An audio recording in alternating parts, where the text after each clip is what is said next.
Bonjour à toutes et à tous, bienvenue à ce petit déjeuner de la Mobile Marketing Association France consacré ce matin au mobile messaging avec pour thème de la conversation à la conversation client. Merci à cm.com qui est notre partenaire ce matin et qui nous fera une présentation dans quelques minutes sur le commerce conversationnel qui est leur spécialité. Je m'appelle Jérôme Bouteiller, donc je vais vous assister, vous accompagner tout au long de cette matinée consacrée au mobile messaging. On va avoir dans quelques secondes un mot d'accueil de Jean-Philippe Gallet, qui est rapporteur de la commission mobile messaging au sein de l'association. On aura ensuite les chiffres très attendus du SMS et de l'email mobile au cours de l'année 2020. On verra si la crise du Covid a eu un impact sur ces deux canaux ô combien appréciés en matière de relations clients.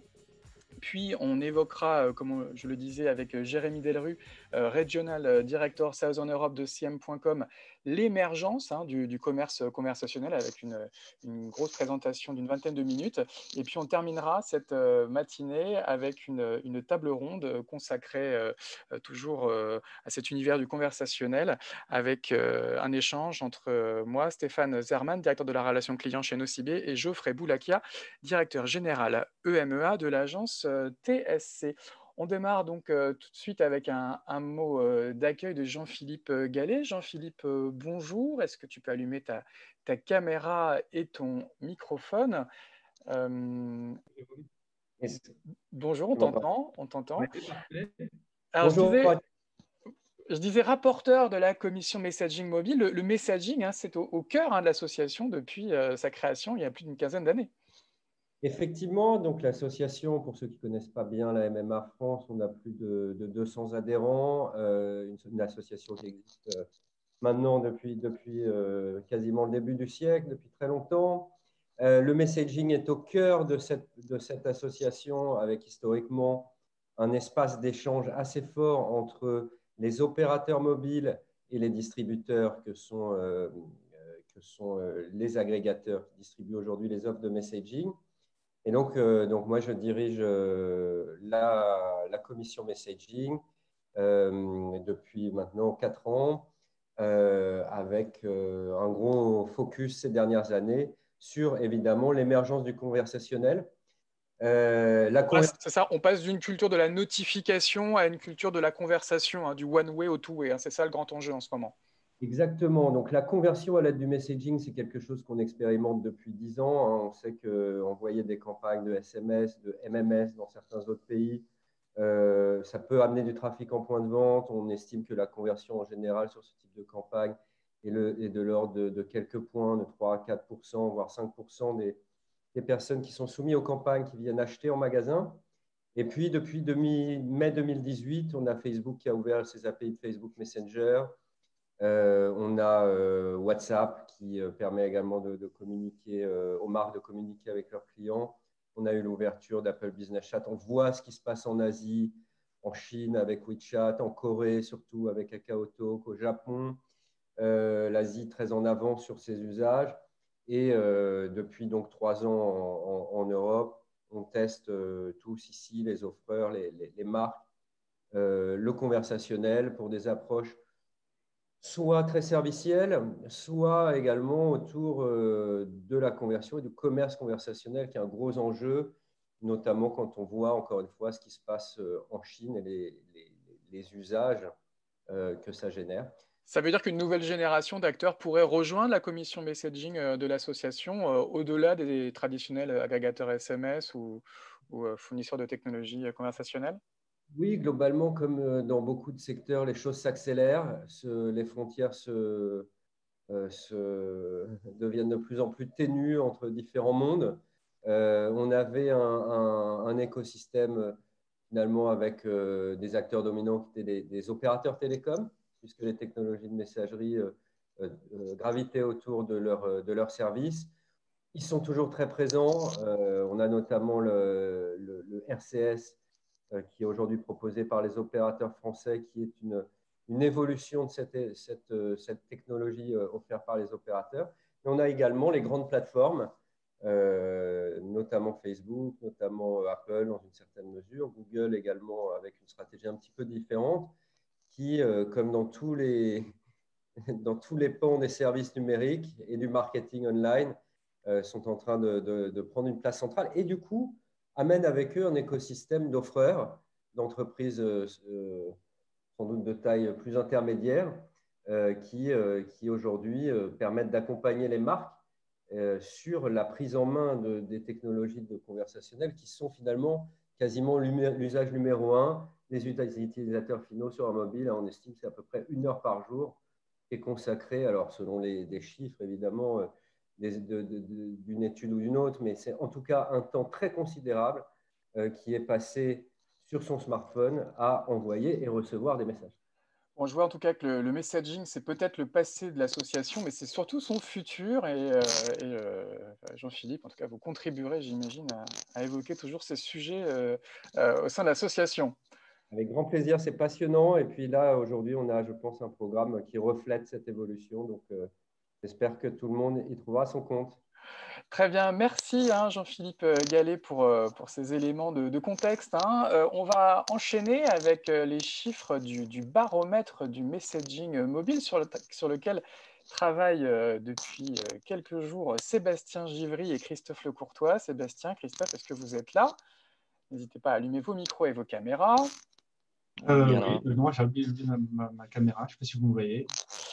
Alors, Oui, voilà, bon. un gros travail d'intégration, hein, puisque la Mobile Marketing Association s'est rapprochée de la F2M pour la partie SMS et Numberly pour la partie emailing. Et donc, on va dévoiler dans quelques instants les chiffres de l'année 2020. On commence avec Sébastien? Oui, bonjour Jérôme, bonjour à tous. Pour me présenter, je suis responsable du baromètre de marketing mobile à la MEMA. Et donc, dans ce cadre-là, c'est un baromètre qu'on publie tous les ans. Et donc, dans ce cadre-là, effectivement, aujourd'hui, on va vous présenter les chiffres qui sont plus pertinents par rapport au messaging mobile. On y va, on les montre? Oui, on peut les montrer, oui. Donc, l'importance de ces chiffres, effectivement, c'est outre, parce qu'on connaît tous un peu l'importance du mobile dans la place des consommateurs, c'est toujours important de donner des chiffres pour montrer vraiment quelle est l'évolution de manière concrète, et avec des fois des a priori qui sont un peu bousculés, notamment Oui, le SMS en fait partie, je crois. Oui, parce qu'en janvier dernier, par exemple, l'ARCEP publiait des chiffres qui étaient plutôt décroissants hein, pour l'usage interpersonnel. Donc, il pourrait y avoir une perception négative sur ce segment. Et ce n'est pas du tout la réalité qu'on va évoquer ce matin d'un point de vue business. Hein. Alors, on montre les chiffres. Alors, d'abord, je crois avec le SMS promotionnel.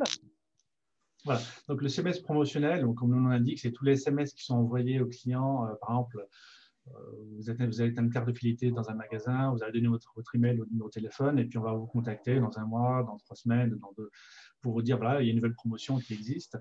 C'est pour vous engager par rapport à une promotion particulière. Donc, ces 6 chiffres, ce que l'on a vu, c'est qu'il y avait une croissance qui ralentissait ces dernières années et les volumes ont réussi à se stabiliser cette année. Donc, moins 0,4% sur l'année, ce qui est quand même plutôt pas mal. Il a eu un impact effectivement donc en avril une forte décroissance, parce qu'effectivement c'est là où il y a eu le premier confinement, donc un mouvement, je dirais, que je qualifie un petit peu de mouvement de panique dans l'industrie qui n'était pas organisée.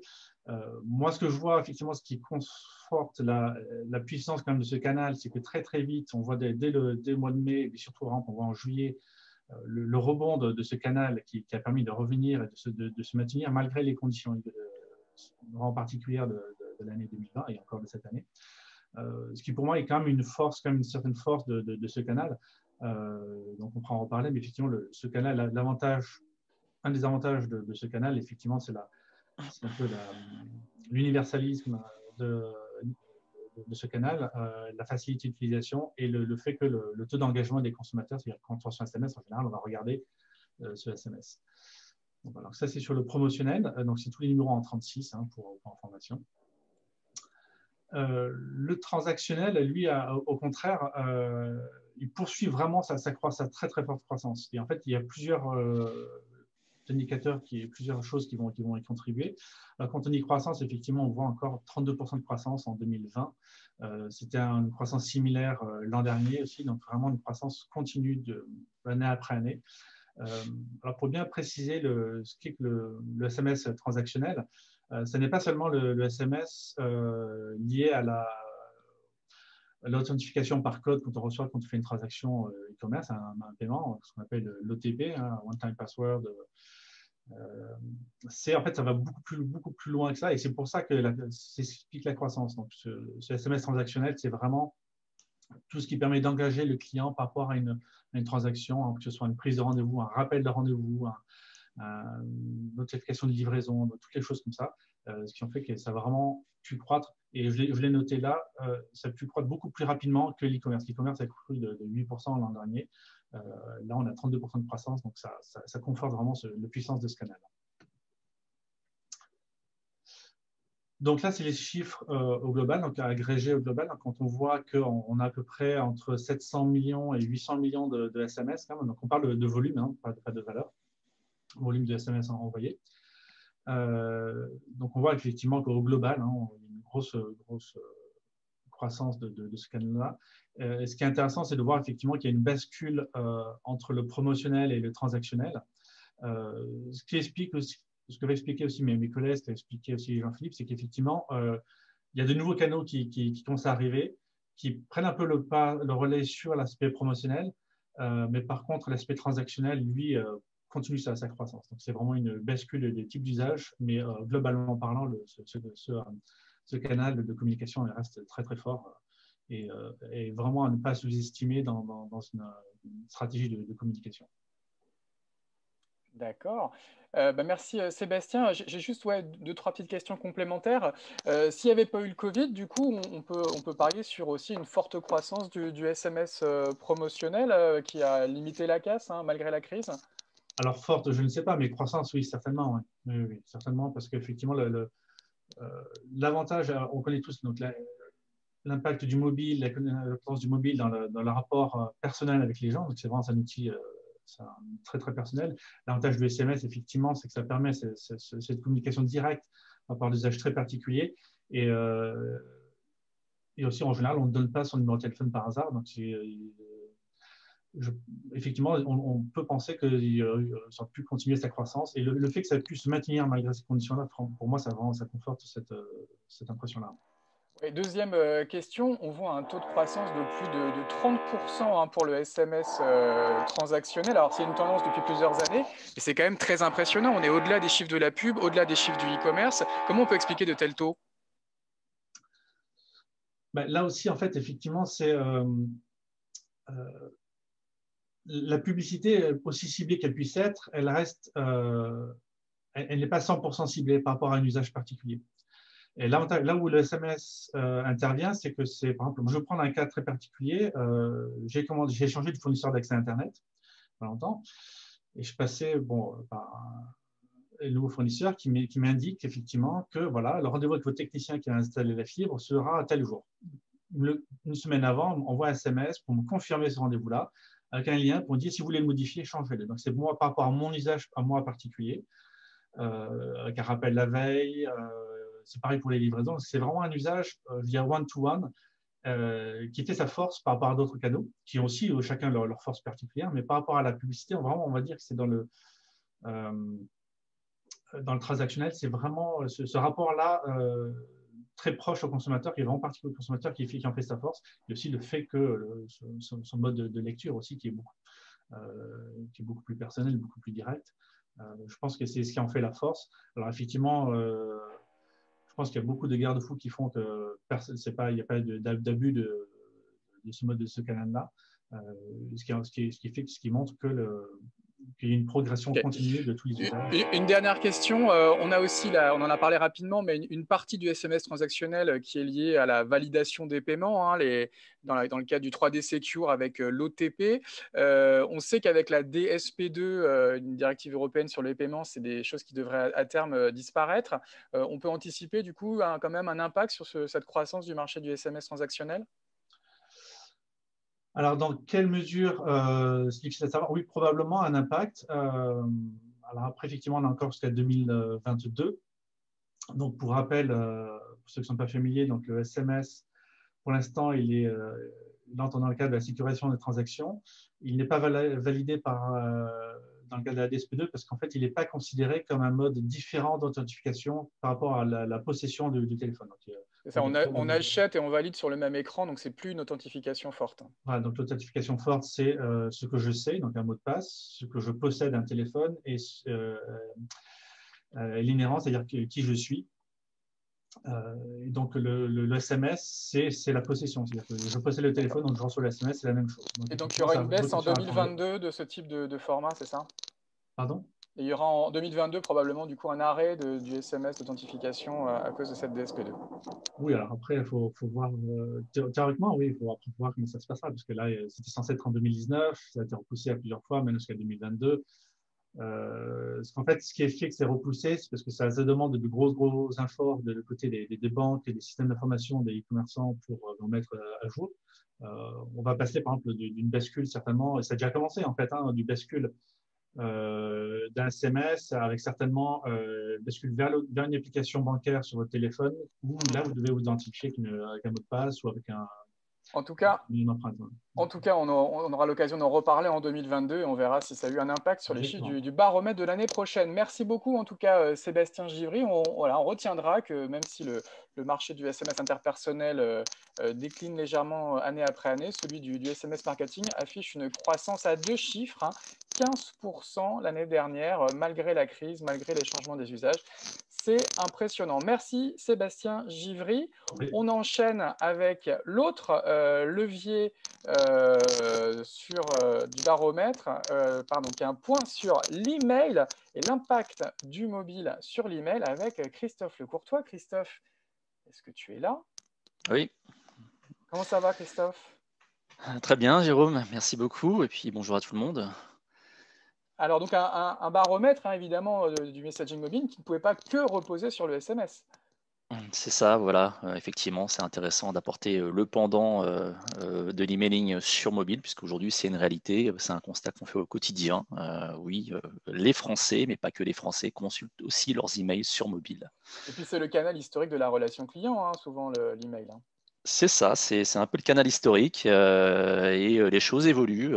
Tout n'évolue pas au même rythme, mais voilà, il y a des changements dans les usages et surtout, alors chez Numberly, c'est quelque chose qui nous tient vraiment à cœur, c'est qu'on est vraiment dans la notion de multicanal ou d'omnicanal. Donc, ce qui est très intéressant justement, c'est de jouer entre les canaux et d'utiliser les bons canaux pour aller d'une part s'adresser aux bonnes cibles et d'autre part d'avoir les meilleurs retours sur investissement pour nos clients, s'agissant d'activer des clients, des prospects. Donc parfois ça peut être le canal email, parfois ça peut être le canal SMS, ça peut être le display. Et puis surtout c'est la combinaison de tous ces canaux qui font que derrière on a une stratégie qui est plus ou moins efficace sur le plan marketing. Pour être omnicanal. On va commencer donc avec les chiffres sur les ouvertures. Donc sur le volet des ouvertures, ce qu'on constate sur l'année dans sa globalité, mais on va surtout s'intéresser à l'état du marché sur Q4 2020, on a une captation des ouvertures d'email encore en progrès sur mobile. Aujourd'hui, on a quasiment 60% de la captation des ouvertures qui se fait sur mobile. Alors quand on parle de captation d'ouverture, en gros, c'est le device sur lequel l'email qui a été ouvert au moins une fois a été ouvert en premier lieu. C'est-à-dire qu'on peut très bien avoir une ouverture tout d'abord sur mobile et ensuite sur desktop. Là, on va vraiment s'intéresser à cette notion de première ouverture. Donc cette première ouverture, voilà, aujourd'hui, c'est bien le mobile qui domine l'usage. Donc c'était un gros tiers il y a 2-3 ans et maintenant c'est plus de la moitié. Et si on rajoute l'audience tablette, on est même quasiment à 2 tiers. Voilà, alors on a effectivement aussi la question des tablettes. Après, en pratique, ce qu'on voit, c'est quand même on a une stagnation de ce parc tablette. Donc c'est un peu c'est aujourd'hui le plus gros de l'enjeu se joue entre le desktop et le mobile. D'accord. On passe au slide suivant. Oui. Sur le volet des clics, alors là, on a un petit recul sur le mobile. Bon, c'est Est-ce que c'est une tendance de fond? Est-ce que c'est une tendance conjoncturelle? C'est pas évident à expliquer comme ça. Mais ce qui est important d'avoir en tête autour de cette notion de clic, c'est que si on parle d'une forte captation des ouvertures par le mobile, en revanche, au niveau du clic, on a quand même une claire domination du desktop encore, hein, qui est là encore, on parlait de canal historique concernant l'email. Bah, le desktop, c'est un peu le canal, enfin plutôt le device historique. Dans l'usage, donc s'agissant d'interagir, de cliquer, aujourd'hui, on a encore une population qui utilise beaucoup le desktop. Et suivant. Ça marche. Et sur le volet réactivité, alors, pour ma mémoire, rappel, la notion de réactivité, c'est le rapport entre les ouvreurs et enfin les cliqueurs et les ouvreurs. Donc, ça va un peu souligner la qualité intrinsèque de l'email dans sa capacité à générer de l'interaction, voire de la conversion. Donc là, on a une tendance aussi un peu à la baisse, mais c'est une tendance qu'on constate sur l'ensemble des canaux. Hein. On voit bien qu'il y a un trend en recul sur 2020 en particulier. Là encore, est-ce qu'il y a un contexte conjoncturel qui fait que c'est cohérent? Par exemple, peut-être si on voit, c'est un peu marqué sur le premier semestre et le deuxième semestre, mais c'est pas évident comme ça encore à court terme de donner l'explication, mais on peut penser que dans la manière dont les marques ont travaillé sur le canal, peut-être qu'il y a eu une plus forte pression sur le deuxième semestre, là où le premier semestre était un petit peu plus, on va dire, un peu plus calme, notamment parce qu'il y avait beaucoup sur le volet retail, beaucoup de fermetures de points de vente. Mais voilà, on a quand même un trend à la baisse. En revanche, ce qu'on peut aussi souligner sur cet aspect de la réactivité, mais c'est complètement cohérent avec cette notion d'ouverture apportée au clic. On a là encore c'est le mobile qui capte l'ouverture, mais c'est bien le desktop qui capte le clic. Donc on a un taux de réactivité qui est clairement sans commune mesure entre le desktop et le mobile.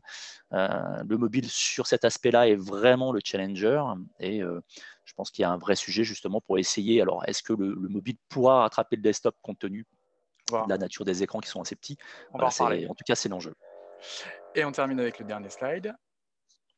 Alors, sur la notion on s'attache un peu à la notion de population dans les typologies de consommateurs par rapport au rapport à l'email. Est-ce qu'on essaie de définir des populations qui vont être soit des populations dites mobile only ou en tout cas mobile first. Un mobile only serait une personne qui globalement n'ouvre quasiment que ses emails sur mobile.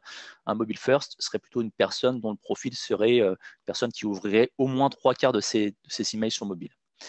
Ce qu'on constate là, c'est qu'il y a là encore un petit recul, alors pas un gros recul, mais un petit recul de ces populations. Là encore, c'est peut-être lié au contexte sanitaire. Peut-être que sur 2020, notamment sur le premier semestre, il y avait moins de mobilité, donc par conséquent, il y a eu peut-être plus de reports d'ouverture d'email sur desktop. Enfin, là encore, on est dans un contexte très particulier, mais ce qui est important de souligner, c'est qu'on a quand même une population, on va définir de mobile first et mobile only de 57%, ce qui reste, on va dire, énorme, puisqu'on est en train de parler de plus de la moitié des consommateurs français. Très bien. Alors, du coup, on peut dire, voilà, ça y est, depuis l'année dernière, en gros, l'email, c'est un canal mobile first. Ouais. On est clairement aujourd'hui dans le constat qu'on fait, c'est l'email désormais s'ouvre sur mobile en premier lieu. Et ça, c'est tout un pan certainement autour de la manière dont on pense les emails à explorer pour essayer d'aller maximiser la conversion que peut apporter l'email. Oui, parce que même si le mobile est aujourd'hui majoritaire en termes d'ouverture, on sent qu'il y a quand même un petit problème de performance hein, sur ce canal avec une part de clic qui ne correspond pas à ces parts d'ouverture. Et donc, il faudrait qu'est-ce qu'il faut travailler pour redresser un petit peu le volume de clics, la performance de ce levier? Alors, j'ai envie de dire, avant de parler du clic, bon, il y a la question de l'ouverture. Alors, on voit qu'elle est bonne. Néanmoins, le premier constat qu'on peut faire, c'est il faut peut-être rappeler que l'écran étant petit, on peut avoir des problématiques sur la notion d'objet d'email. C'est-à-dire que c'est la première chose qu'on voit quand on reçoit un email. Ce qui est important, déjà, c'est que cet objet soit cohérent avec ce que va délivrer ensuite l'email dans son contenu. Ensuite, dans les wordings, on est sur un petit écran. Dans le constat, si vous regardez un peu sur vos devices, notamment sur des messageries comme Gmail, on parle souvent d'une 50aine de caractères affichés. Si on est plus prudent, plus sécurisé, on essaie de sécuriser, on est quasiment même à une 40aine de caractères. Ça dépend un peu des tailles d'écran, des résolutions de typo, mais ça veut dire quoi? Ça veut dire que on peut dire On peut dire sans prendre de risque que plus des 2/3 des gens dépassent les 40 caractères et donc ils ne sont pas adaptés à Ouais. ces écrans.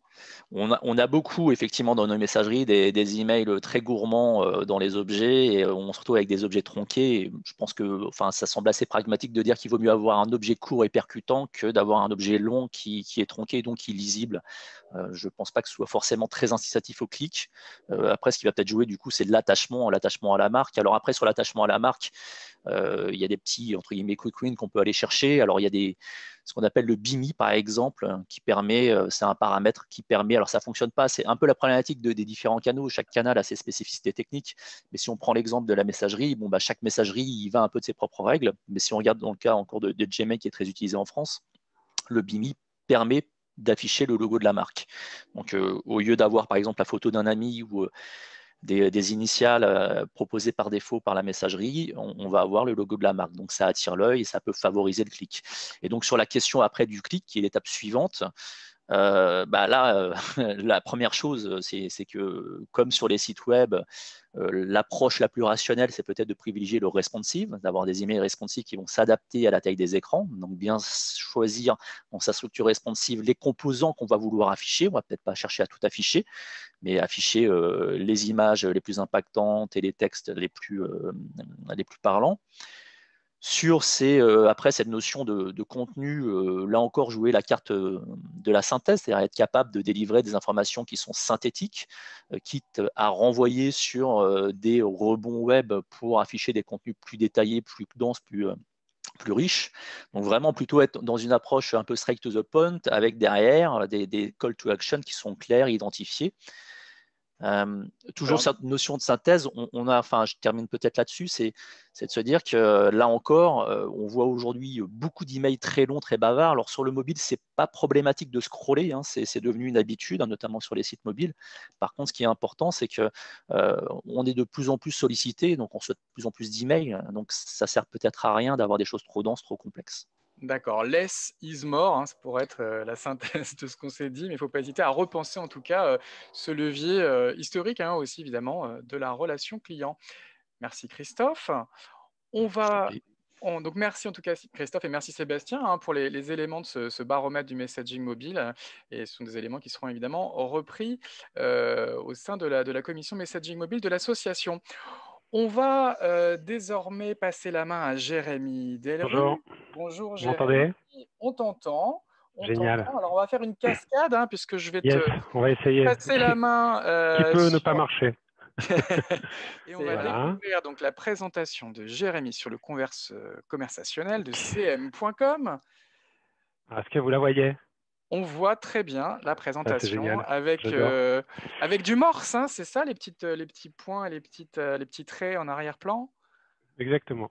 Que de Faut le morse. décoder. Alors, est-ce que j'ai pas activé ma caméra, ce qui est hyper important. Démarrer la vidéo. Hop, me voilà. Ouais. Super, c'est Désolé parfait. Bah, si j'en Jérémy, déçois quelques-uns. c'est toi Ok, désormais le MC, à toi la main. exactement. Donc, merci à tous de participer de manière nombreuses à cet événement. Pour rappel, moi je suis Jérémy Delru, donc je suis régional directeur de l'Europe du Sud chez CM et j'ai lancé la France il y a 6 ans de ça. Donc l'un des premiers réflexes pour moi a été d'adhérer à la MMA.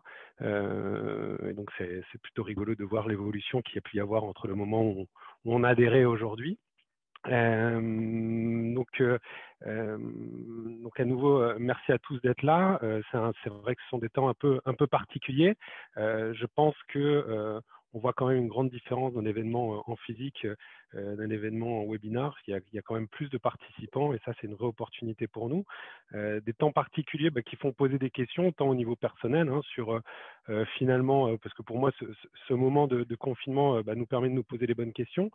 Donc au plan perso, est-ce que c'est le bon boulot? Est-ce que j'habite dans la bonne ville? Est-ce que je vais pas déménager à la campagne ou autre? Ça, sur ces questions-là, moi j'ai pas trop de réponses. Mais par contre, sur les autres questions qui peuvent être au niveau business, ou est-ce que mon business est bien adapté à la situation? Qu'est-ce que je peux faire pour le rendre plus efficace, etc. Ça, c'est une question à laquelle, bien entendu, le commerce conversationnel y répond. Voilà, donc je vais juste voir comment je peux changer de slide. Voilà. Donc, ça, c'est citation de notre CEO. Juste, tac, j'enlève ça. Donc, la plupart des clients attendent des réponses à leurs questions dans les 30 secondes. C'est là que le commerce conversationnel peut aider. Il permet aux entreprises d'utiliser les mêmes canaux que leurs clients pour tout, du service à la clientèle au paiement en passant par le règlement des litiges. En effet, le commerce conversationnel aujourd'hui apparaît comme la suite logique du commerce en physique. Et nous, on travaille pour des Hollandais, puisque CM est une boîte hollandaise, on est plutôt pragmatique. Et aujourd'hui, ce qu'on va essayer de faire avec vous, c'est de créer une véritable expérience de commerce conversationnel. Mon objectif aujourd'hui, au travers de ce webinaire, c'est de faire connaître ma marque CM. L'objectif caché de tout ça, je me suis servi de la MMA pour générer du trafic et pour avoir un maximum de monde. Derrière, ce qu'on veut faire, c'est engager avec vous. Engager avec vous, il n'y a pas 36 solutions. Je ne peux pas vous voir physiquement à la pause. Je ne peux pas essayer d'attraper l'un d'entre vous à la sortie. Regardez vos badges, ça, je ne le vois pas. Par contre, je vais mettre en place, donc là, je change de slide, un système de QR code qui va vous permettre d'échanger en live avec nos équipes. Donc, si vous le souhaitez pendant toute cette présentation, il vous suffit de scanner ce QR code. Okay, ça va vous ouvrir une fenêtre WhatsApp dans laquelle vous allez pouvoir échanger avec nos équipes qui sont connectées juste à côté de moi. Donc, je vous les montrerai après. Et vous allez pouvoir leur poser toutes les questions concernant le commerce conversationnel. Je reviens juste sur le slide avant. Je vais faire cette présentation et je serai accompagné de Clémentine Bourreau, de Noémie Marie et d'Alexandre Attali, qui sont nos experts sur des marchés retail, e-commerce et fintech. Voilà, donc le petit QR code, vous l'aurez pendant toute la présentation.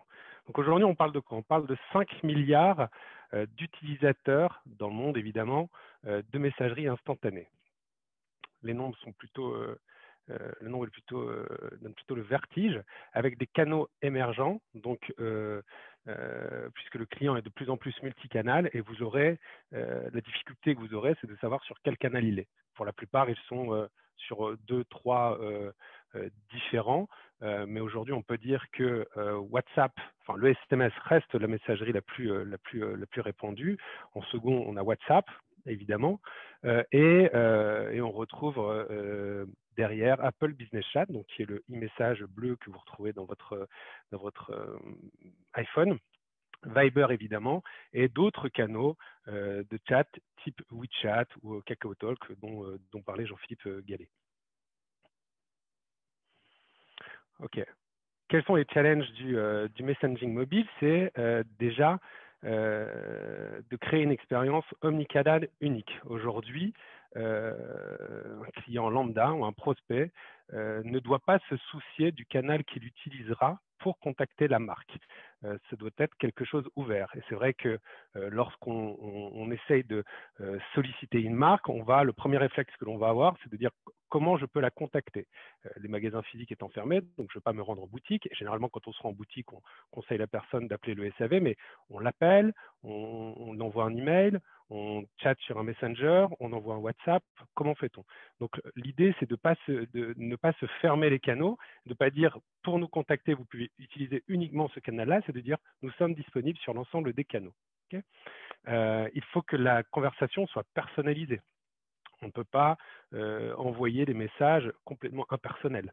On voit aussi que l'enjeu, c'est d'augmenter la satisfaction client, tout en augmentant l'efficacité du service.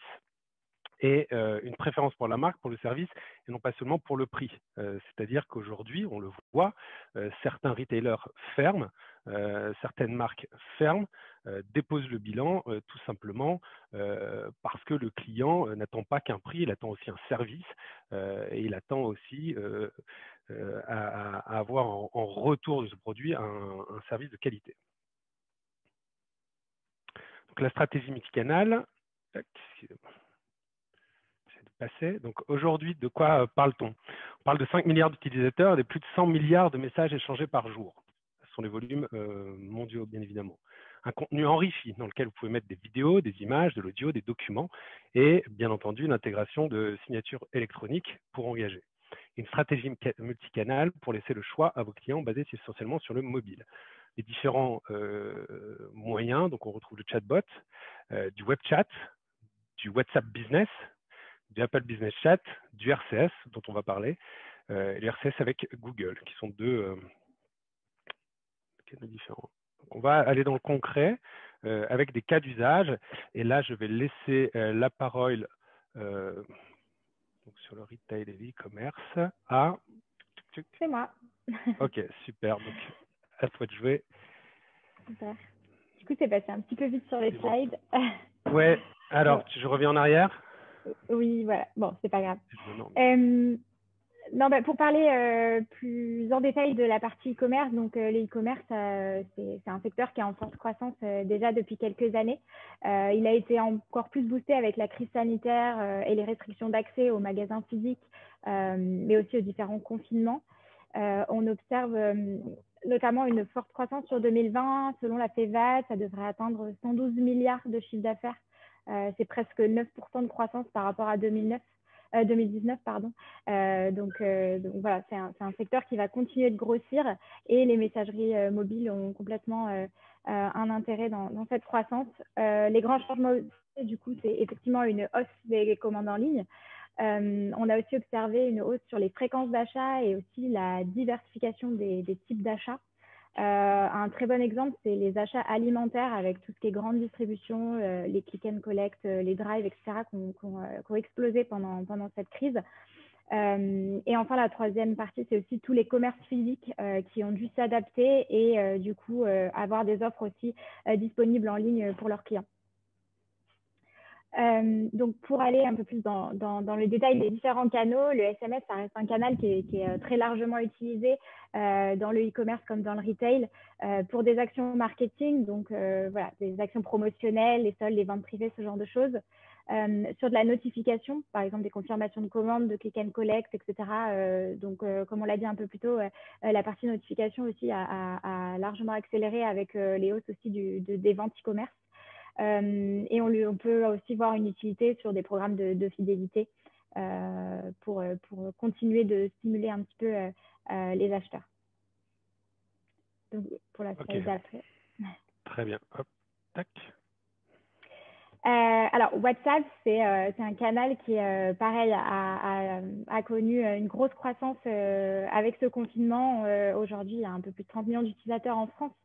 Il y a plusieurs utilisations possibles de WhatsApp. La plus utilisée est sur la partie vraiment conversationnelle, customer care, où on va laisser le client venir contacter la marque et pouvoir du coup avoir des informations sur des produits, des conseils d'achat.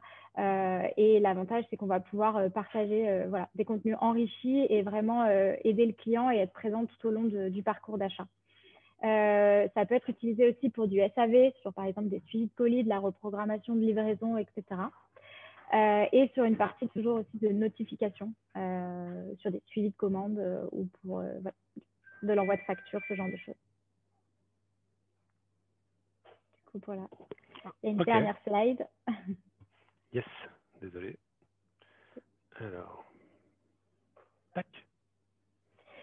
Et donc, le RCS, pareil, canal qui se développe pas mal sur la France depuis l'année dernière et qui permet de faire pas mal de choses, et notamment sur du contenu promotionnel, tout ce qui est campagne marketing. Ici, encore une fois, un canal conversationnel, donc qui est intéressant pour les marques de pouvoir pousser pas mal de contenu et vraiment d'engager le client sur la conversation.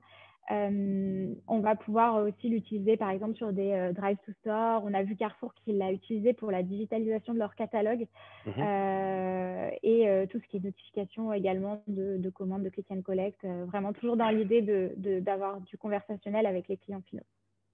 C'est ça, puis il y a un côté un peu écolo aussi pour la grande distribution, de digitaliser un catalogue plutôt que de le distribuer dans les boîtes à lettres. De plus, je crois qu'au début de l'année, une loi est passée contre la distribution de catalogues dans les boîtes à lettres, donc ça tombe plutôt au bon moment. Ok, on passe au slide suivant, le média, c'est… C'est moi. Enchantée tout le monde. Du coup, je vais vous parler de l'utilisation du SMS et des messageries OTT sur les médias.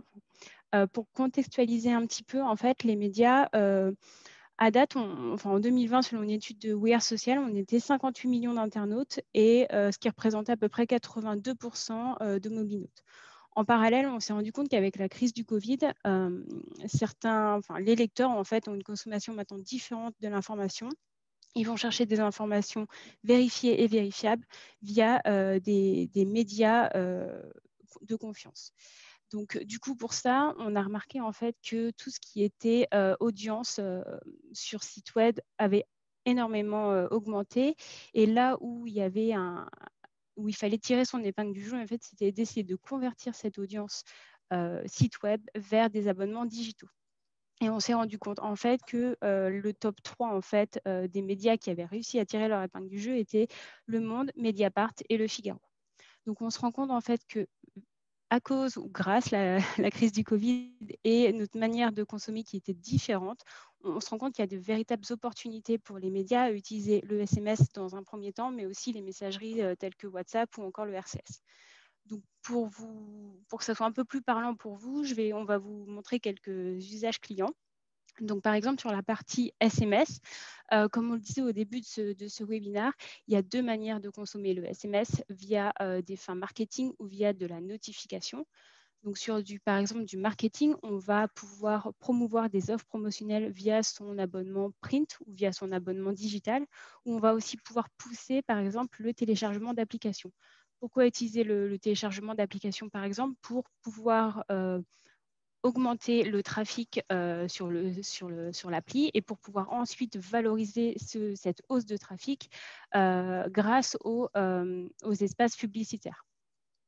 Au niveau de la notification, on va pouvoir aussi évoquer les expirations de coordonnées bancaires ou par exemple prévenir un lecteur lorsque son journal papier ne pourra pas être reçu pour cause de grève. Donc on se rend compte qu'on peut utiliser des leviers digitaux pour des moyens, pour des abonnements aussi papier.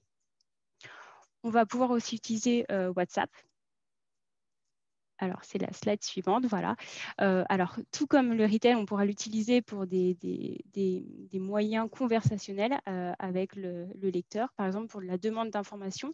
C'est ce qu'avait fait en fait Le Monde lors de la crise du Covid. Ils avaient permis à leurs lecteurs de pouvoir avoir plusieurs informations concernant le Covid pour éviter en fait tout débordement et toute fake news. Enfin, voilà, pour que le lecteur puisse avoir des informations claires, vérifiées et vérifiables. On peut aussi, ce qui est assez important, et c'est une demande qu'on a de plusieurs acteurs médias en termes de SAV, pour désengorger un call center, parce qu'en fait, on se rend compte maintenant qu'il y a certaines demandes récurrentes, comme demandes d'abonnement, de désabonnement ou problèmes avec l'abonnement qui peuvent être réglés directement via ce canal, via WhatsApp, via un bot. Donc, ça permet en fait au SAV et au service client d'un média de désengorger, donc du coup de répondre plus facilement et d'être plus productif. Et aussi en termes de notification, on peut aussi envoyer des newsletters aux lecteurs qui ont décidé d'être opt-in WhatsApp. Donc, ça peut aussi permettre de générer plus de trafic sur les newsletters. Et le dernier levier qu'on peut utiliser pour les médias, c'est le RCS. Alors, on va voir sur la slide suivante plusieurs use cases. Et donc là, tout comme le SMS, on va pouvoir l'utiliser à des fins marketing, par exemple pour promouvoir le téléchargement d'applications, mais aussi pour des offres promotionnelles liées à son abonnement. Par exemple, on a un abonnement papier et on aimerait augmenter les ventes de l'abonnement digital. Donc, on peut le faire via le RCS. On demande, par exemple, est-ce que vous voulez maintenant convertir un abonnement digital, puisque vous pouvez le faire parce que vous avez un abonnement papier, et le lecteur va répondre oui ou non. Du coup, ça va ouvrir une fenêtre conversationnelle qui va pouvoir permettre en fait de convertir ensuite sur des abonnements digitaux. Et c'est ce que le Figaro avait mis en place lors de campagnes test.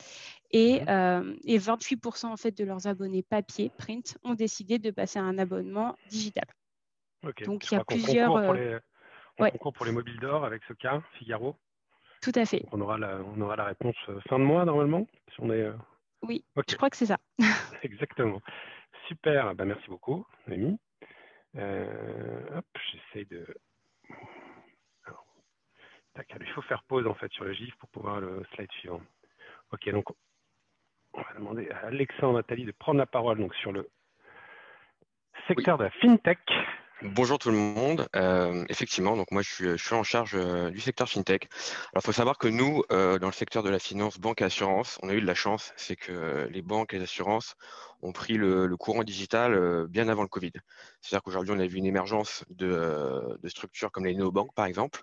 Aujourd'hui, nous, CM, on a pris l'engagement dès le début, dès l'arrivée des néobanques sur le marché, de les accompagner dans leur politique de SMS, de comment faire en sorte de les accompagner sur la manière de converser avec leurs clients ou autres. Savoir qu'aujourd'hui, par exemple, on a accompagné des néobanques comme Conto et Anytime dès leur début.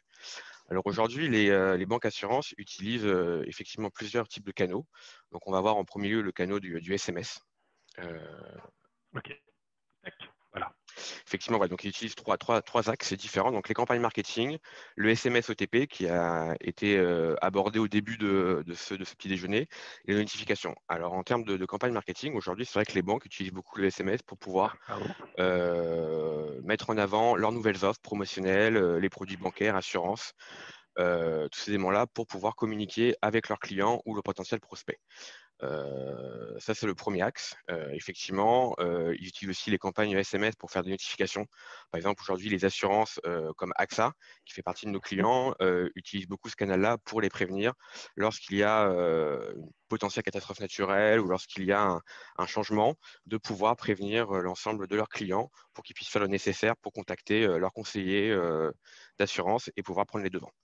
L'autre point important, c'est le SMS OTP. Alors, il faut savoir que chez CM, on a vraiment toutes les certifications pour pouvoir travailler avec l'ensemble des institutions bancaires et financières et assurances. Comme je l'ai dit, nous, CM, ça fait une dizaine d'années qu'on travaille avec ce type de clients.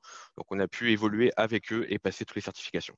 C'est pour ça qu'aujourd'hui, on fait ce qu'on appelle les SMS OTP, One Time Password, qui permet, par exemple, demain, vous allez faire un virement, vous recevez un password pour pouvoir valider et qu'on puisse prouver que c'est bien vous qui faites ce virement-là. Donc, nous, aujourd'hui, CM, on envoie ce type de SMS-là pour valider vos virements ou valider vos achats quand vous allez sur un site e-commerce pour acheter un nouvel objet, par exemple, ou un abonnement. Et le troisième point, concernant le SMS, c'est la partie notification. Donc aujourd'hui, effectivement, vous avez la possibilité de pouvoir interroger votre compte bancaire, savoir combien d'argent il vous reste dessus, de pouvoir connaître un petit peu vos rendez-vous, de valider vos rendez-vous ou autre. Donc, On fait avec la Société Générale notamment et qui travaille aussi sur du WhatsApp pour faire du rebond SMS vers conversation. Okay. Voilà. Et c'est vrai qu'aujourd'hui, voilà, le SMS, on a vu que les banques, les assurances, c'est de plus en plus intéressées par le canal WhatsApp parce que là, on peut vraiment mettre en place tout ce qui est la partie conversation entre le client et le conseiller clientèle. Donc là, par exemple, aujourd'hui, on peut effectivement demander le relevé de son compte, valider un prêt, avoir des questions sur ses crédits, sa carte de crédit, permettre de bloquer ou de réactiver sa carte bancaire directement via WhatsApp. Alors à la fois, ils peuvent mettre en place un chatbot sur la communication WhatsApp pour pouvoir automatiser un petit peu la discussion. Et si après la discussion devient trop complexe, on peut rediriger vers le conseiller pour pouvoir discuter avec la personne, ce qui évite l'attente toujours un petit peu problématique du téléphone et d'avoir une réponse assez rapide lorsqu'on a une question sur un point qui est souvent délicat, par exemple quand on parle de crédit, de prêt ou d'un vol de carte de crédit. Et il y a aussi la partie notification où effectivement on peut valider tout ce qui est paiement par carte, transaction par carte, limiter un crédit, s'authentifier, faire transaction bancaire. Donc voilà. Donc aujourd'hui avec WhatsApp, on peut vraiment pousser la conversation au maximum pour pouvoir vraiment créer du lien entre les clients et la banque. Effectivement, RCS. Voilà, aujourd'hui, on a vu effectivement l'émergence du RCS, donc la messagerie Google. Juste pour préciser, le RCS a été lancé par Google. Il sera lancé officiellement par les opérateurs. Il l'a été pour certains d'entre eux. Donc, on a eu la chance de faire partie des sélectionnés pour lancer des POC. Et il sera officiellement lancé. Donc, quand on dit officiellement lancé, c'est-à-dire avec une grille tarifaire par l'ensemble des opérateurs au mois de mai. Donc, Alexandre, tu nous parles du cas de AXA. C'est un scoop, Jérémy. Bah écoute, effectivement, on a eu l'occasion de faire un POC avec AXA qui a voulu effectivement tester ce nouvel outil de communication. Donc, ils ont été plutôt satisfaits par la performance de l'outil, la possibilité effectivement d'enrichir largement le SMS et aussi créer de la conversation avec les différents clients ou prospects. Donc, c'est un canal qui a amené à s'améliorer et à devenir de plus en plus utilisé durant l'année 2021. Ok. Ok, bah merci beaucoup Alexandre Noémie et Clémentine. Jérémy, il va être temps de conclure dans quelques instants. Ouais. Alors, donc, on va pas passer, juste 2 petites secondes. On va conclure. Hop, j'éjecte ça. Vous voyez toujours mon écran. Ouais. Donc, l'idée, c'est quand même de vous montrer très rapidement, et donc on ira dans les coulisses de l'offre si vous le souhaitez plus tard. Donc là, regarde, je vais simplement vous montrer ce que c'est concrètement et à quoi ça ressemble. Tac. Donc voilà, comment ça fonctionne. Là, je vais poser des questions en live à l'équipe de CM. Donc, on a préparé un petit scénario, bien évidemment, comme il fallait. On a scanné le QR code d'abord. Voilà, j'ai scanné le QR code, évidemment, et ça m'a ouvert cette jolie fenêtre qui est juste là. Donc là, je suis sur un WhatsApp desktop, bien évidemment, plus simple pour partager. Je vais poser une question en live à CM, donc que vous pouvez voir ici. Et normalement, on voit là, hop, c'est l'effet Bonaldi. Tac. Voilà, notre ami Jean est en train de me répondre. Voilà, donc le Customer Contact, c'est ici. Et donc, on peut voir que dans l'outil CM, tac, donc mes conversations, ouais, ça marche ou pas? Assignées, voilà. Donc, rapidement, assignées, elles sont ici. Donc, on voit la conversation de Jérémy. OK, donc là, je lui ai posé ma question. Hop. Ça va aller vite, hein, ne vous inquiétez pas. Donc, je lui pose mon autre question. Donc, j'aimerais 2 minutes. Tac, voilà. On va aller très, très vite. Donc, je lui demande, j'ai vu qu'il y avait des super offres SMS et que c'est très bien. Donc, Jean me répond, qui est ici. Voilà. Donc, ça, c'est vraiment de la conversation en live.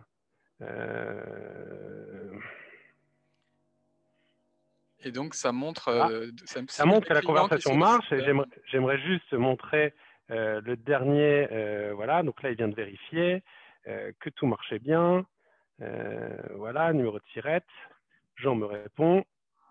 Je vais juste là. Voilà. Parfait. Voilà, donc là, il me renvoie le contrat. Et ça, c'est là où c'est important de voir à quel point on peut engager,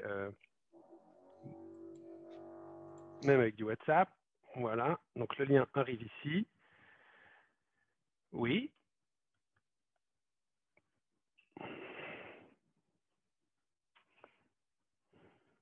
Voilà, donc là, j'ai le lien qui est là. C'est aussi une solution CM qui me permet de signer en temps réel le bon de commande que je signe ici. Voilà, signer le document. J'accepte les conditions et je suis un heureux client de CM et je vais pouvoir envoyer ma première campagne de SMS cet après-midi. D'accord, et donc on a tout fait en fait avec des canaux conversationnels. Hein. On a scanné le QR code, on a conversé, convaincu le prospect et même signé le contrat. On peut démarrer tout de suite. C'est ça, c'est ça. Donc c'est ce qu'on a fait pour GoSport par exemple. C'est ce qu'on a fait pour GoSport pendant la crise, qui avait besoin de mettre en place très rapidement. Voilà, donc vous pouvez continuer à scanner le QR code, hein, c'est ouvert tout le temps. On a mis en place ce système-là avec 5 agents et ils recevaient leurs questions par WhatsApp. L'offre a été déployée en 2 jours. C'était super efficace. Voilà. Très bien. Je vais reprendre assez complet, ouais. Je vais reprendre la main sur j'arrête de partage. Voilà. En tout cas, effectivement, on a une définition du coup assez complète hein, du commerce conversationnel et c'est ce qu'on a évoqué aujourd'hui. C'est bien plus hein, qu'un outil de relation client aujourd'hui. C'est véritablement un outil d'acquisition, de conversion et ça ouvre le champ des possibles aux marques. Et donc, toutes les entreprises qui veulent tester hein, cette expérience live avec CM, j'ai remis votre QR code. Hein, donc, normalement, il suffit de le flasher avec son appareil photo.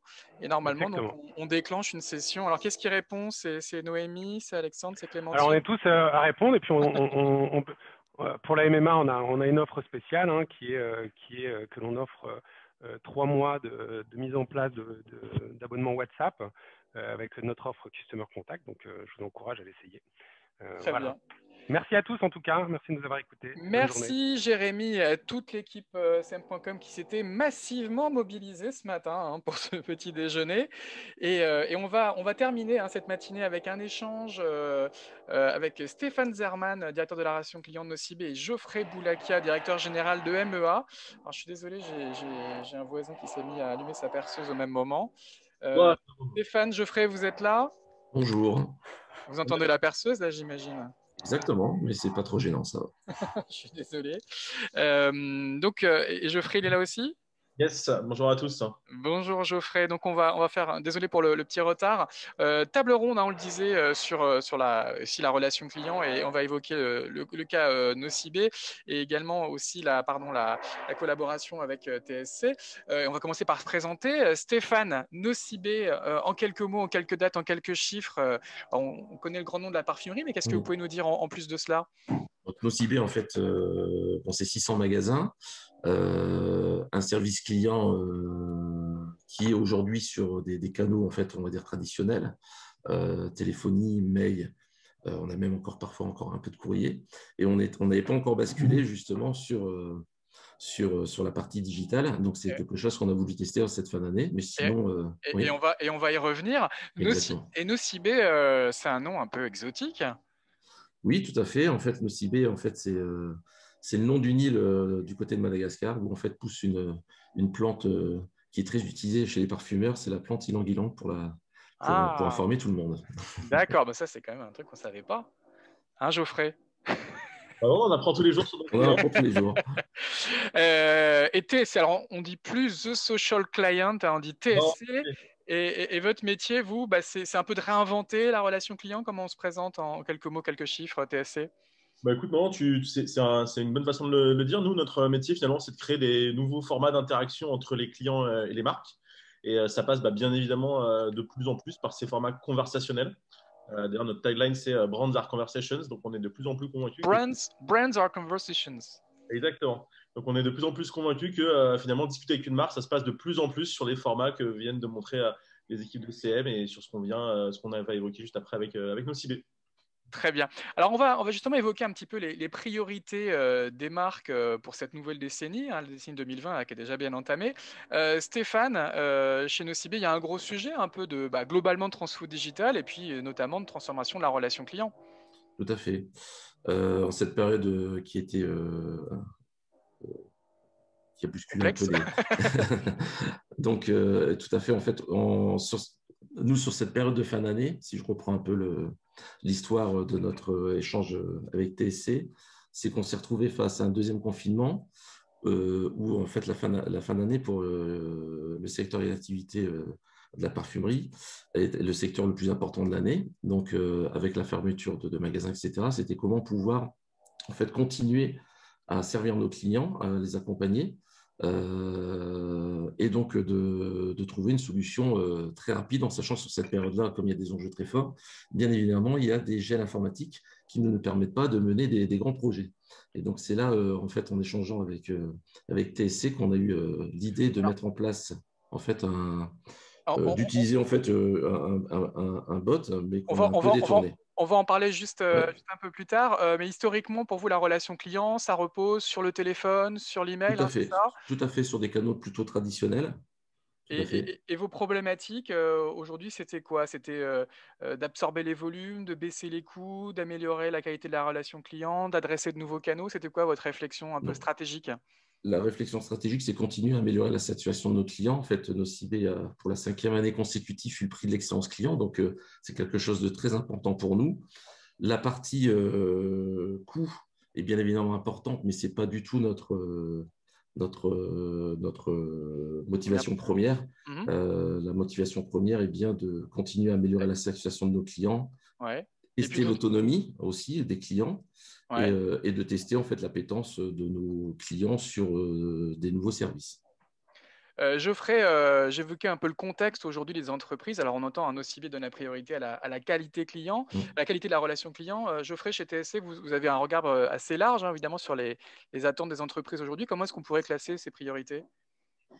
Alors, finalement, il y a une grosse priorité aujourd'hui. C'est la plus évidente, c'est le volume, en fait, qui ne cesse d'augmenter. C'est-à-dire qu'en fait, on en a parlé juste avant, hein, tous ces canaux, il faut qu'on est capable de plus en plus d'aller chercher les gens là où ils se trouvent, on leur ouvre la porte, et tant mieux, d'un côté, mais ça ne fait que faire croître ce volume. Donc, la vraie question, c'est de savoir comment est-ce que je gère cette augmentation qui est naturelle, sur laquelle il ne faut pas forcément aller… C'est une fatalité. C'est une fatalité, mais en tout cas, la vraie question, c'est comment est-ce qu'on transforme ce volume qu'on pourrait voir comme un problème en quelque chose de plus intelligent, plus positif, en disant finalement, je vais mettre des outils qui vont permettre d'aller plus vite, d'être plus réactif et potentiellement aussi de réengager derrière et faire que c'est plus seulement un coût de traitement, mais que c'est finalement, encore une fois, l'opportunité de converser, de discuter, plutôt que juste de répondre à une question qui était historiquement le lien qu'il y avait quand on allait chercher à discuter avec une marque. Donc vraiment passer de je viens demander quelque chose à je viens pour discuter. D'accord. Et donc, et aussi en profiter pour mieux connaître le client, hein, c'est ça? Évidemment, de récupérer énormément d'input parce que par contre, la grosse valeur ajoutée de tout ça, c'est que plus de volume égale plus de données et aussi comme une grosse partie des données qui sont écrites sont plus faciles à analyser, même si on parlera tout à l'heure de speech analytics, Ouais. à l'écrit, c'est beaucoup plus simple de concaténer, on va dire, toutes les infos, de consolider, de faire émerger des problématiques et Stéphane en parlera tout à l'heure. On peut aussi avoir des bonnes surprises sur les thématiques qui arrivent et permettre finalement de réajuster ce qu'on fait, etc. Et puis aussi cette montée en puissance du mobile, hein, qui est aussi un fait. Des canaux historiques comme le téléphone, l'email, aujourd'hui sont challengés par de nouveaux environnements. Clairement, aujourd'hui, en tout cas, nous, notre conviction, c'est qu'il y a un peu finalement un alpha et un oméga dans la dimension relation client qui vont émerger. C'est vraiment cette partie, le téléphone d'un côté, le messaging au sens large de l'autre. Tous les autres canaux qui ne seront pas suffisamment personnalisés avec des infos sur les clients, ils sont voués à vraiment, vraiment avoir de plus en plus de difficultés parce qu'ils seront plus aussi confortables pour les gens que ceux qui ont l'habitude de l'utiliser dans leur quotidien. Donc, c'est vraiment essentiel d'utiliser des canaux où il y a pas de perte d'historique, pas de perte d'informations et où je sais finalement tout simplement à qui je m'adresse très rapidement. Très bien. Alors, il y a clairement une disruption en ce moment avec l'arrivée des bots ou des fac-bots, des chat-bots. Stéphane, donc chez Nocibé, vous aviez commencé à nous l'expliquer. C'est quelque chose que vous avez souhaité mettre en place? Tout à fait. En fait, nous, on souhaitait déjà trouver une solution pour cette fin d'année et on a voulu tester en fait un fac-bot. Pourquoi un fac-bot? Parce que c'était très facile à mettre en place et ça n'engageait pas en fait notre IT sur des travaux. Donc ça a été très rapide à mettre en place. On a mis 15 jours pour le mettre en place, à peine. Sur un socle qui est donc un bot, ce qui permet, une fois qu'on a appris de basculer, donc en fait tout le setup en fait n'est pas perdu. On ne recommence pas à zéro une fois qu'on souhaite basculer. Donc ça, c'est aussi le grand avantage. Et alors nous, ce qu'on a appris sur les 2 mois, c'est qu'on a eu quand même 13 000 utilisateurs sur ces 2 mois sur le service. Cette fac bot proposait 3 principaux services qui étaient le suivi de commande, la réinitialisation du mot de passe et les modes de paiement. En sachant qu'on est parti sur des croyances, puisque notre service client est principalement sollicité sur cette période de fin d'année où les enjeux de livraison, de délai de livraison sont importants pour être sûr d'avoir son cadeau, par exemple, à offrir pour Noël. Donc, bien évidemment, on a mis le paquet sur le suivi de commande et en fait, à grande surprise, dès les premiers jours, on s'est rendu compte en fait, que c'était le mot de passe qui était le plus plébiscité. Donc, tester, ça permet aussi d'apprendre et de balayer un peu les croyances. Et en tout cas, voilà, nous, on a sur ces 2 mois, on a beaucoup appris. Volontairement, on a suspendu aujourd'hui le service. La raison principale, c'est que maintenant, on a besoin de correctement taguer tout le parcours pour faire l'analyse analytics et pour pouvoir mesurer si à chaque fois qu'un client sollicite le service, est-ce que derrière, en fait, ça ne régénère pas en fait un contact service client par téléphone ou par mail, pour être certain que le service en fait est performant. Donc ça, c'est quelque chose qui va arriver très prochainement. Et ensuite, c'est bien évidemment de basculer sur un bot beaucoup plus intelligent.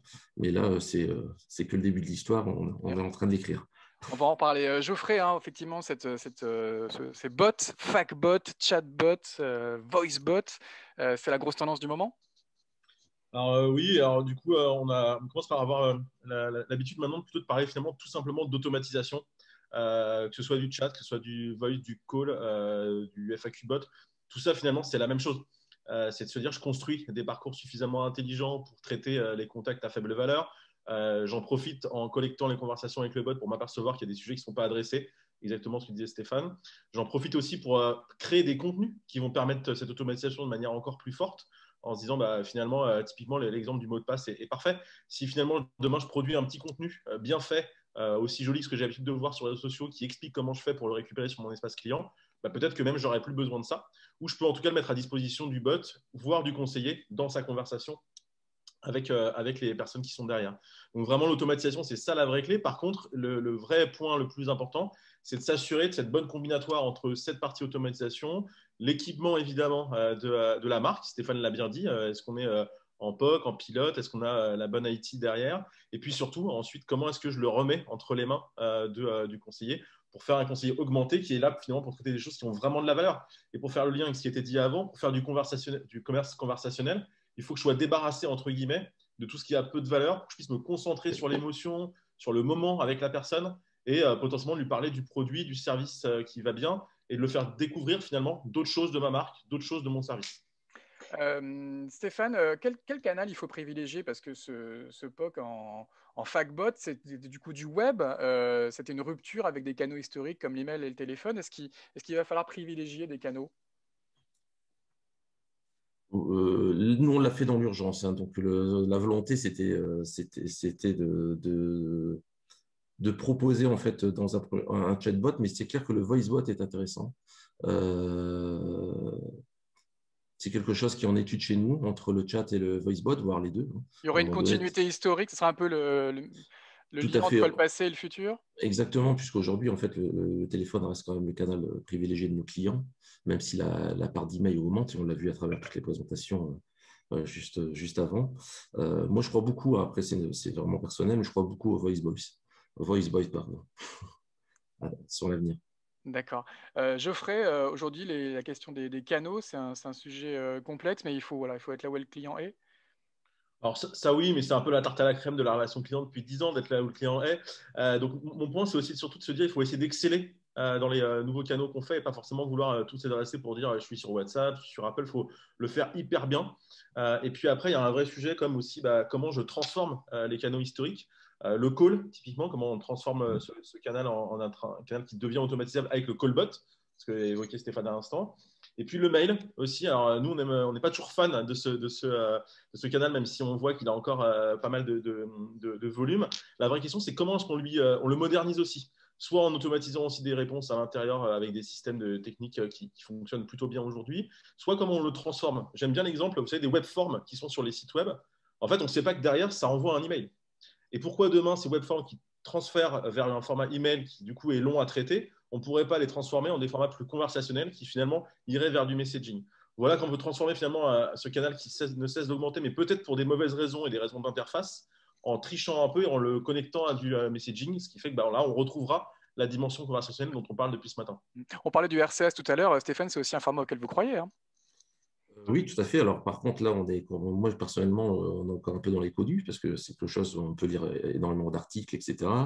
Maintenant, concrètement, ce n'est pas quelque chose qu'on voit au quotidien. Donc là aussi, ça arrive dans quelques semaines, nous a dit Jérémy de CM.com.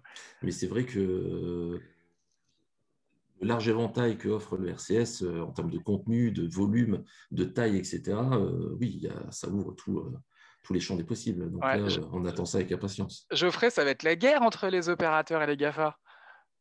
Ça a toujours un peu été. Après, ce qui est aussi très vrai, c'est que, encore une fois, je pense que les gens ne font pas la différence. Ils utilisent Google comme Facebook tous les jours. Ce qu'ils veulent, c'est obtenir le service le plus rapidement possible. Et typiquement, quand je fais un search et que je tombe sur le descriptif du magasin de cible le plus proche de chez moi, si je m'aperçois qu'il y a moyen de converser avec lui, je suis ravi. Mais ça ne m'empêchera peut-être pas, si Stéphane le propose sur WhatsApp, de converser aussi là-dessus. Encore une fois, le vrai point, c'est surtout de se dire, finalement, qu'est-ce que je vais faire de cette conversation? Est-ce que j'accepte qu'elle dure un peu plus pour finalement rebondir dessus? Est-ce que j'en profite pour encore une fois pousser des choses? Nous, on est assez convaincus que finalement, les réflexes d'avant étaient de dire je veux que ça dure le moins longtemps possible pour dépenser le moins d'argent possible. Ce n'est pas la bonne approche. La vraie question, c'est ça doit être très court si la réponse elle est là, voire même ça ne va pas exister, c'est de l'automatisation. Si je vois que la personne, je suis en train de créer du lien, comme au téléphone ou comme un vendeur dans un magasin, je dois réussir à avoir du grip là-dessus et à en faire quelque chose.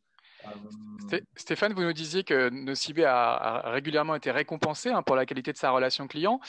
Comment on mesure la satisfaction client avec cette ère de l'automatisation? Comment est-ce qu'on fait évoluer effectivement le NPS ou la mesure du NPS? Donc là, nous, en fait, comment on a organisé, c'est qu'on mesure le NPS parce qu'on a tous les parcours, en fait, sont mesurés, que ce soit le parcours magasin, sur le site web et même le service client. Et ensuite, il y a toute une analyse sémantique qui est faite et on a même intégré la voix. En fait, donc, c'est des transcripts, des conversations écrites et puis du speech to text pour la partie audio. Exactement.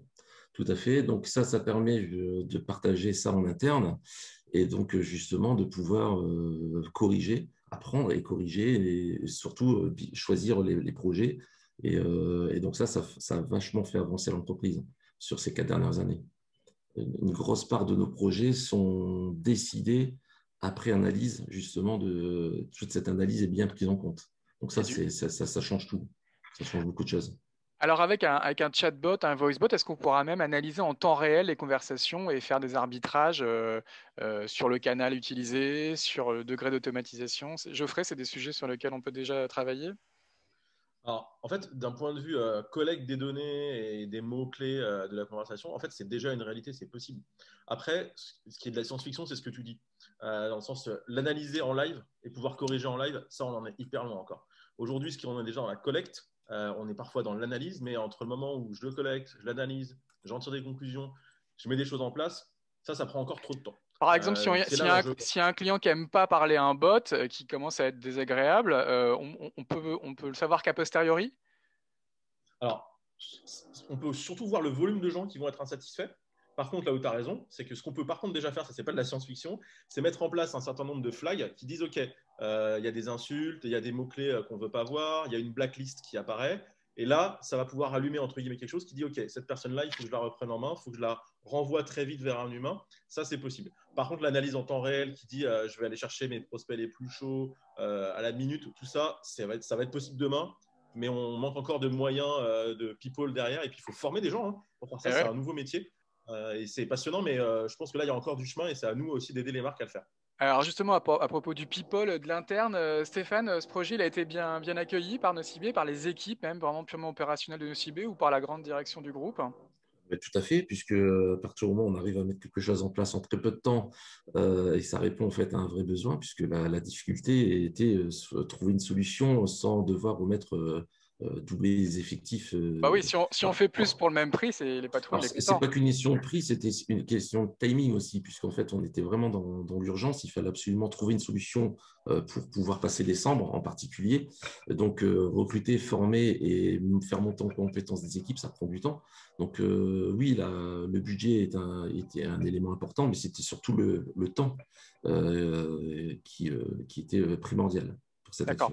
En tout cas, les équipes opérationnelles, elles ne voient pas le bot comme une menace, elles les voient plutôt comme des compléments pour se concentrer sur les questions à plus forte valeur ajoutée, c'est ça? Exactement.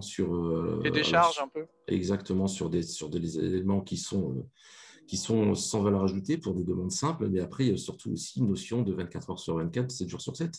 Nous, sur des demandes simples, on a observé que des clients posaient ces questions à des heures où le service client est fermé. Et, parce que notre service, même s'il est élargi au niveau des horaires, qu'à 8h, 19h du lundi au samedi, même les dimanches ouverts en décembre, il y a des horaires où on ne peut pas répondre à nos clients. Et là, les solutions qu'on a évoquées peuvent justement répondre à ces attentes. Alors Geoffrey qui travaille 24/7, cette jeu. Puisque c'est lui qui était derrière pour répondre. En fait. Je ne sais pas. Ces nouvelles solutions, elles sont bien acceptées en interne, aussi bien par la direction que par les équipes opérationnelles? Il y a un point hyper important qu'a évoqué Stéphane pour que ce soit bien accepté, c'est le fait qu'il y a la rapidité de la mise en place qui peut aider à convaincre, en tout cas pour démarrer. On sait que l'IT Legacy, qui est un terme que j'aime bien utiliser dans ce début d'année, est assez lourd dans plein de boîtes. La vérité, c'est aussi que ce que nous a raconté l'année dernière, c'est que finalement, on peut la contourner quand on n'a juste pas le choix. Et ce qu'a très bien dit Jérémy avant et ce qu'a dit Stéphane à l'instant sur la rapidité d'exécution, c'est que je pense qu'on a fait la preuve maintenant avec ces plateformes que parfois, c'est possible de faire des choses en 15 jours, en une semaine, en peu de temps. Alors, ce n'est pas toujours parfait, ce n'est pas toujours le truc idéal, mais ce n'est pas grave, on est en train d'apprendre, on fait déjà des choses qui ont tendance à satisfaire les gens. Et surtout, on met un premier pied dans le sujet et on voit qu'il y a de l'appétence. Donc ça permet ensuite d'être beaucoup plus convaincant en interne pour les marques en disant mais regardez, ça marche déjà alors qu'on a réussi à le faire en peu de temps, alors qu'on n'a pas eu besoin de vous impliquer.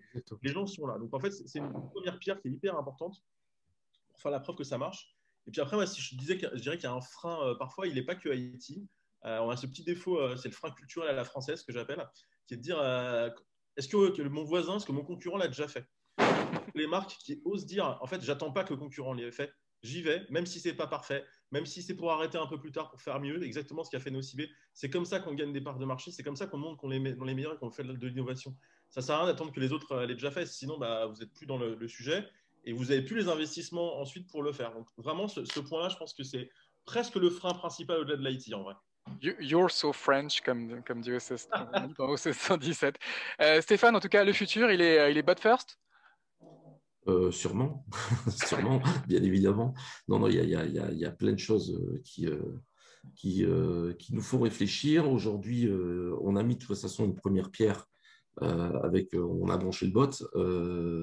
Maintenant, il ne nous reste qu'à réfléchir, à bien faire les choses et faire les bons choix. Et on attend aussi le RCS avec impatience pour voir aussi comment ça peut. Jérémy nous a dit que ça arrivait. Donc, j'ai bien entendu, j'ai bien noté au mois de mai, si ma mémoire est bonne. C'est ça. Voilà. En tout cas, merci Stéphane. On va inviter tout le monde à aller dans les boutiques Nocibé pour s'acheter, par exemple, un parfum. Il y a bientôt des fêtes. Des mères et des événements, pères, etc. Plein d'événements. C'est quoi votre parfum préféré? Alors moi, je suis très collection Guerlain, collection d'Orient, le Oud, qui est un senteur que j'apprécie. C'est pointu, c'est pointu. Oui, c'est pointu, mais bon, je retourne la question. Quel est votre parfum préféré? Moi, je suis quelqu'un de très égoïste chez Chanel. Geoffrey, même question. En tout cas, merci beaucoup Stéphane pour votre participation. Geoffrey, même question. Donc le futur, il est chat first, bot first. Ouais, si je faisais un peu de provoque, je dirais qu'il est conversationnel only. En tout cas, ce qui est sûr, c'est qu'il est hyper important que ces échanges, on retrouve de l'empathie, de la capacité à faire du rebond, des marqueurs de l'ADN des entreprises dedans. Le pire, ce serait de juste changer de canal, mais de ne pas en profiter pour dire d'autres choses, pousser d'autres infos, refaire découvrir la marque. Aujourd'hui, les gens, ils passent plus de temps sur ces espaces-là à vous parler qu'ils regardent le JT de TF1. Donc, c'est là qu'il faut faire les efforts pour mettre votre tone of voice, mettre vos éléments de marque, montrer que vous êtes à leur écoute et la qualité du canal et la façon dont vous l'utilisez, c'est comme ça que la marque peut faire la différence. Donc, conversationnel only, mais avec la qualité qui va bien dedans, ça permet de faire plein de choses. Le conversationnel, maintenant, il faut juste accepter de se lancer et passer au-dessus des freins dont on parlait tout à l'heure. Avec TSC, entre autres. Et pareil, même question, votre parfum préféré, Geoffrey? Alors, je sais que tu vas râler parce que c'est très classique, mais je n'ai pas changé depuis hier, c'est CKB. Non, c'est américain. Moi, je voulais une solution souveraine. Être souverain au numérique, au moins qu'on soit souverain sur les parfums. On est dans un groupe international, donc les États-Unis nous inspirent aussi de temps en temps. Très bien. Merci en tout cas Stéphane et Geoffrey pour cet échange avec Nocibé et TSC. On arrive à la fin de cette matinée très riche, très dense. Vous voyez à nouveau mon écran parce qu'il y a eu un petit couac tout à l'heure. Vous pourrez retrouver dans quelques jours le replay de cette matinée sur la chaîne YouTube du marketing mobile. On vous rappelle aussi que vous avez un autre événement sur le e-retail media qui arrive le mois prochain, le 15 avril. Vous pouvez évidemment vous connecter au site mobilemarketing.fr et vous abonner à notre newsletter. On va aussi remercier notre sponsor, cm.com et l'intervention de Jérémy, de toute l'équipe. Et puis, n'hésitez pas vraiment à contacter Jean-Philippe Gallet. Il y a son email qui apparaît si vous voulez être membre de la commission messaging mobile. Vous avez vu énormément de sujets aujourd'hui d'actualité qui sont traités au sein de cette commission, à la fois des sujets liés à la notification, autour du SMS, autour de l'email, et puis évidemment tous ces nouveaux canaux de messaging mobile, messagerie instantanée, les messageries OTT, le RCS qui viennent bousculer les canaux historiques, et puis cette réinvention de la relation client avec l'automatisation, avec les bots qui va évidemment bousculer pas mal les marques au cours de la prochaine décennie.